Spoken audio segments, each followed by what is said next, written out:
So, Akasan here, Comics Plus. What's up, everybody? DC Song. We're getting ready to record something for All of Us Are Dead. Trying to get all these videos out. You're going to see them months down the line. But while we're in the studio, I wanted to talk to them about something. I thought it'd be a good discussion before I finish my lunch. We're on lunch break right now from recordings. This is kind of sneaky. AMC drops this information, and I thought it'd be kind of interesting because it doesn't directly affect us yet, but it will. Oh. So the Batman in America, Yeah. the Batman comes out this week. Yeah. Which you know. Well, the 4th.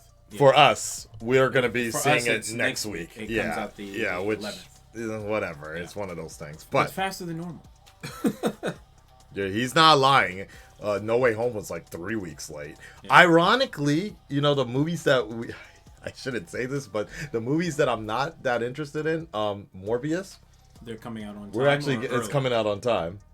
Doctor Do you Strange. think that's because it's been pushed back so many times that they're like, we'll just let it out now? So it doesn't push the other slated movies further? And I just think that they don't care. They're like it's not that high in demand, so they don't need to put a bunch of marketing money into it to convince people. That or they don't really have anything slated for that time block. Exactly. Anyway, so exactly. And that's usually what the timing is. Because Marvel has always actually been on time. No Way Home counts as Sony. Right. So, but everything else, like Warner Brothers has been getting better about getting their movies out on time. Their movies are either, if it's not on time, then maybe we'll get it a week early. Right.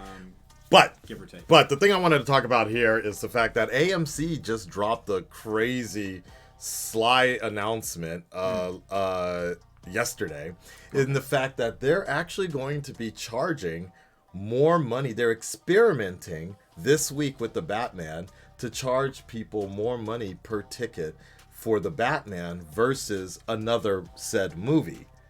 So what?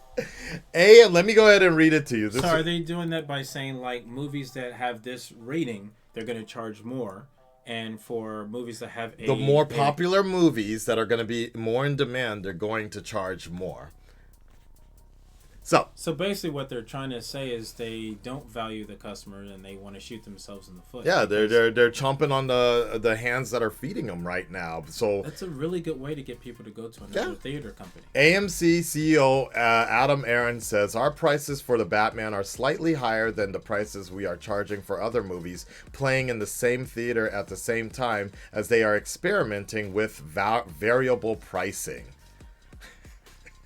It also, I don't know why, but it feels like it's a stab at the studios. I think so. It's a stab at the studios because it's like, we want a larger cut. So Yep. if you're not going to give us a larger cut, then we'll just up the price on your film. I agree. And if it doesn't do well, then you're going to have to find someone else to play it for you, kind of thing, on the theater side. Because it's like, if it doesn't play in AMC, then they have to find a different company. Yeah, but not that it's not possible, but that's like the largest movie company. But my whole thing, I'm like, was like, yo, you guys barely survived the pandemic. You were on your last leg during the pandemic. The last thing you need to be doing is overcharging people. Like, welcome back. Hey, here's an extra $1 to go see your favorite movie. Yeah, we're gonna start charging you. Like, come on now. I'm like, come on now. If they were going to be charging slightly higher than their prices before for all films, I get it, and it's because of what you just said, because of COVID, the lockdown, taking a big hit, trying to recover. Okay, everybody wouldn't be happy about it, but we understand. But then doing this, that's just you're just adding surcharge for popular movies. It's like, it's the popular movie. People are going to be running to see it, so you're just basically doing a surcharge because you know that they're going to see it regardless anyways. It's like, and then their excuse would be like, oh, well, it's because you're probably going to have the 45 day in theater release only. So then after that, they won't get the money because they go to secondary market for streaming. My thing is like, look, if you're gonna variable prices, that's fine. Make the other movies cheaper then, and then more people will probably be more inclined to go see it that. I think it'd be the opposite. That would infuriate people. Because it's like, because that's also making it more difficult for the studio, because it's like, I want to see the Batman, but Seeing 2 is $5 cheaper.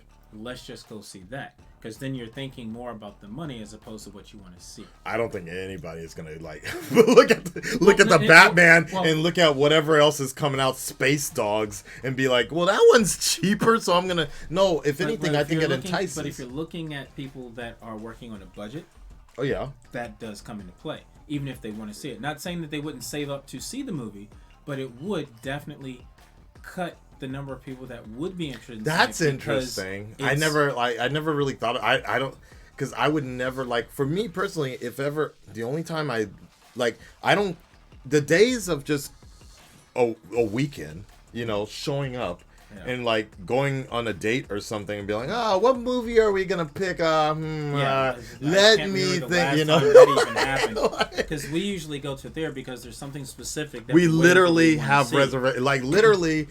If I'm usually when I go to the theater, I'm watching it with him, and I'm the midnight 3 days ahead of time for Japan.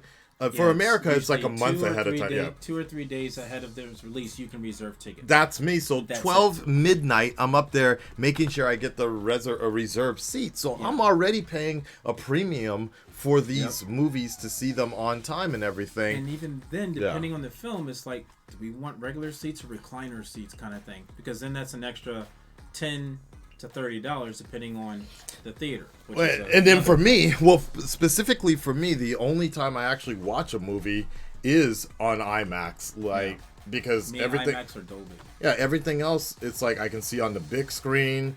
I can see in 4K. Yep. Like this is such a dumb move. And because it comes out so late, I mean, we're like, well, you can watch it at home. Yeah. Some of the movies come out so delayed that you might as well just watch the digital version through the American stream. So and we've lost the anticipation the to hype. see it because it's just been so long and then delayed on top of that.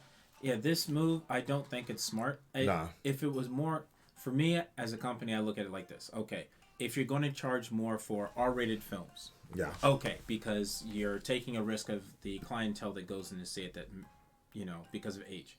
Okay, fine. I don't agree with it, but I could see that somewhat makes more sense. If you're charging less for family films and animation, okay, that's fine, because you're looking at 2 to 4 people or 2 to 3 people going to see it. So you're going to make that money back anyway. Yeah. Doing this, you're basically saying, well, what we want to do is have every movie that is sci-fi, high fantasy, or superhero. We want to charge you more because we know you've got the marketing money anyway. And you're basically jipping the fans here. Then like, you know, they're arguing about like, okay, well, you get an NFT. I'm like, come on now, like don't sell me. Oh no, that's not what the CEO. That's not what the CEO is. That's even worse. But some of these, the whole new thing now is the fact that you get the NFTs, and I'm just like, nah, man, like it like. No, I can't get it. What if so maybe you can explain the thing about the Mayuriken style, like so because we do something a little similar in Japan, but it's actually a discount, but it's actually more annoying in my opinion. Depending on the movie, what usually happens is the studio can decide that they'll do like a pre-sale ticket. And the pre-sale ticket, because your regular ticket is usually, we'll just say $18, 1-to-1. Sen hapyaken.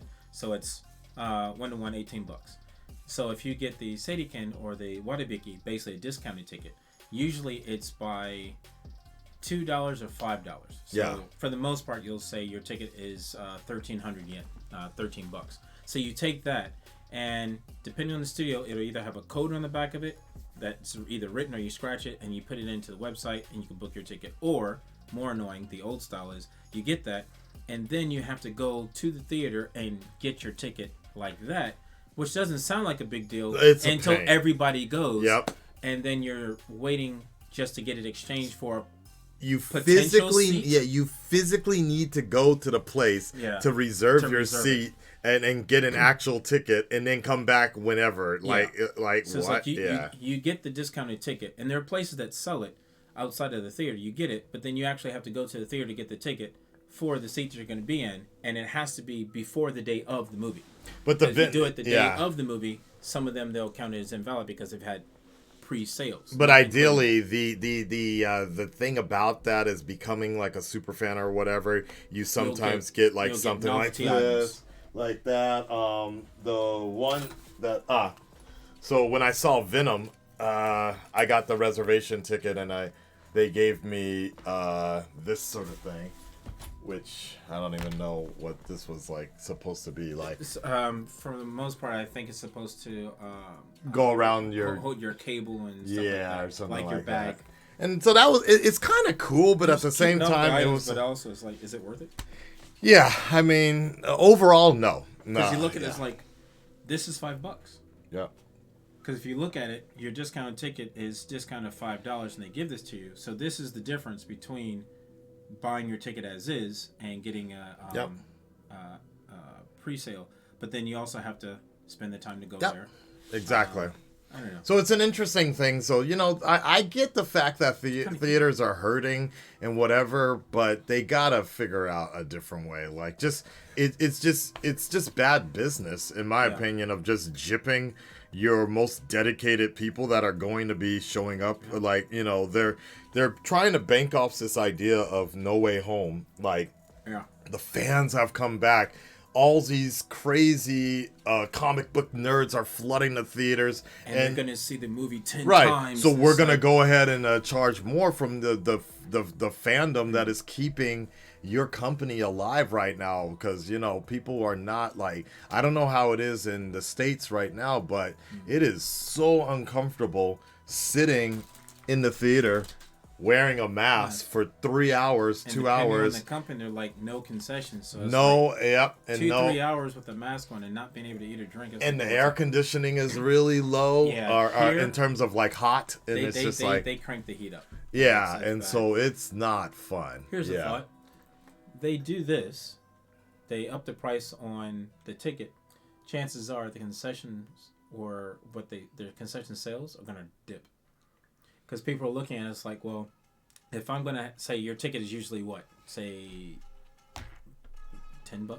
Right. $15? Right. So they up the price to what, say $18 to $20? Then people are like, you know what? Actually, I don't need to get that extra popcorn. I don't need that extra drink. Honestly, just to balance it out. Honestly speaking, they probably should have just low-keyed up the concession prices by 25 cents. 50 cents or something. And left the ticket price as it is. Yep, because people would have barely noticed. Because those who want the food will still buy the food regardless. So, I hate watching a movie without something to snack on and drink. I personally, I can go right. I'm fine with it. Like, I'm like, yo, I'm here to see the movie and only the movie. If I wasn't here to watch the movie, if it wasn't for the fact that this is the only place I can watch the movie, I honestly would be home watching it. HBO Max was one of the greatest things for me that day and day release, to sit in the comfort of my own home and watch it without having to go through all that, wearing a mask, somebody talking in the middle of the theater or whatever, just chilling at home. Oh, that was so good. I get that feeling, and I did appreciate it every now and then, but I still love going to the theater. I love the idea of, hey, these group of people made this, and I get to see it on a larger screen first, and then at a different time, I could watch it at home.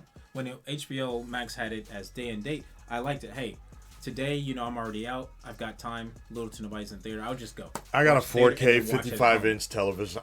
That's IMAX for me, basically. With the 7.1 surround sound, I'm good. Like, the only thing that I can't beat at this moment in time is like the IMAX 3D style or like really superior sound.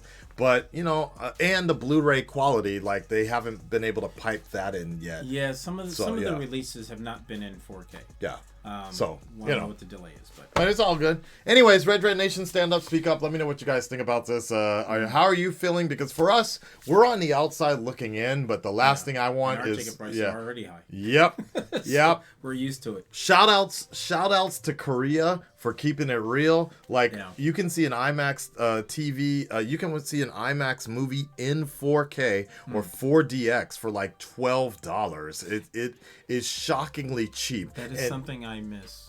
Flying to Korea to watch movies. Yeah, the plane ticket isn't cheap. It's like $200-$300. But yo, for the time that you spend Oh there, my God. Oh man, it's worth it. Oh my God. I remember seeing Avengers 2, and I saw Avengers 2 twice in one day just because it was so cheap, but also the environment where everybody was laughing. Yep. It was like an American environment, but it was in Korea, and it was so cheap. Korean commercials before. IMAX in 4DX. It was for $12. Like, there's a reason why Korea is kicking ass, and like every AMC needs to be looking at what Korea is doing and taking note in terms of how to get people in the seats now. And how to take care of the customers. Because that's the environment. They got the sweet box style. They got the Beats by Dre theater seating, 4DX, smell version. They got the love seats. They got you can get the gourmet food fucking delivered to you. They got bistro, baby. They got the sofa style as well, where you can just relax. Hell, they got the private too. sessions. Like... It's crazy. So come on, AMC, come on, get with it. Like, don't gyp your customers. Just make more quality theater viewing experiences, or raise the price on concessions and whatever. But like, just legit, just doing a surcharge, taxing on people. That's the dumbest thing I've ever heard. We're out of here. Peace.